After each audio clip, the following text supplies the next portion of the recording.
Welcome to American Dreams, Keys to Success, with your host, Alan Olson. Welcome back. We're here today visiting with Gautam Datta, and formerly an SEC attorney, currently practicing law here in the Bay Area. Yes. And we're talking about your days at the SEC. And during the break, you mentioned that the number one problem with the SEC that they face was not necessarily insider trading, but cooking the books. Cooking the books. Also known as accounting fraud. Wow.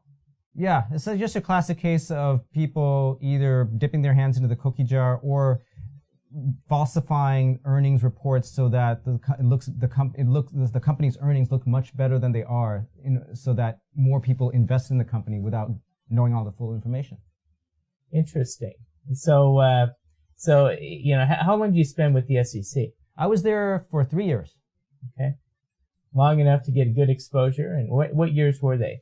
From 1998 to 2001. In fact, you were right in the middle of the Enron? the Enron and also the collapse of the dot-coms. Yeah, at the tail end of that, right.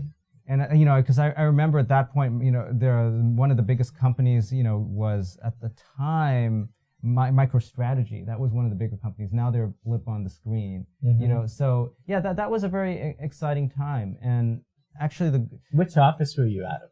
I was in Washington, D.C. in the headquarters. Okay. And that's another thing people might not know about the SEC. The headquarters are in Washington. They're not in New York. Okay. I think that all the trading's in New York, but, yes. But coming out of the SEC's coming out from Washington to invest and regulate the rules there. Yeah, they come up with the rules there, and they also they have an office in New York that's quite big, but the main office is in D.C. So let's switch back. So Sure. now you're in private practice, and how many years you've been? I guess I've been practicing law for 14 years now. 14 years. So a lot of good experience coming out, and after having some government experience at the SEC, now applying this to private practice. But how do you help your clients? What value added would you say you deliver the best to your clients when working with you? Well, the value that I add is the breadth of my experience, because I've worked in both government. Obviously I was at the SEC. I clerked for a federal judge. I've worked for the State Tax Authority, the State Board of Equalization, and I've also worked in the private sector. I've worked for a major law firm in Los Angeles, and what this means is that if any issue comes up, I'll be able to give the client or my clients solid advice, not just legal but common sense. Because frankly, a lot of times the problems or issues that come up aren't strictly legal. I'm not sure they ever are. Because my goal is to always keep things simple and make sure that no problem festers and gets worse.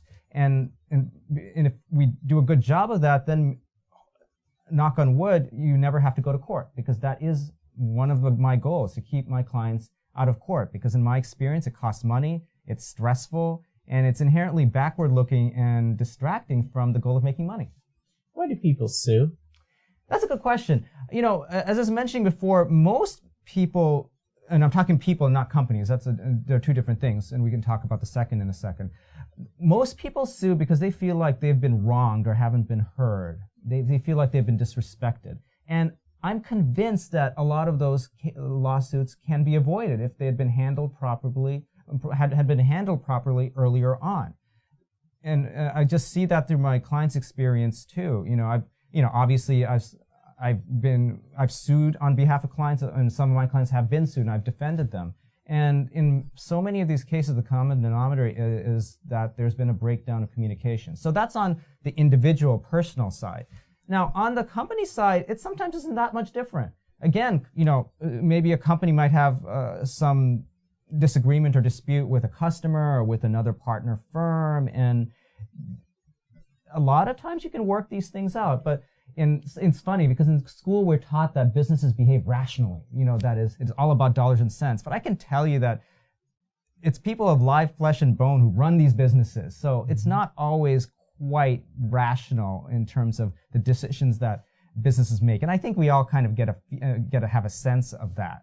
So again, it comes down to people and trying to work things out. And yes, sometimes you have giants like Oracle and Apple that simply can't agree about a matter that involves billions of dollars. And yes, sometimes you may well have to go to court. But In many of these cases, you don't. Adam, if someone wants to contact you for legal services, how do they reach you? A couple of ways. One is they could just call me. I mean, this time and age, that's kind of a novel concept. But, my number is, our office number is 415-236-2048. There's also the web. Oh, well, I'll repeat that again because it's radio slow. It's 415-236-2048. And my website is businessandelectionlaw.com. So that's pretty easy.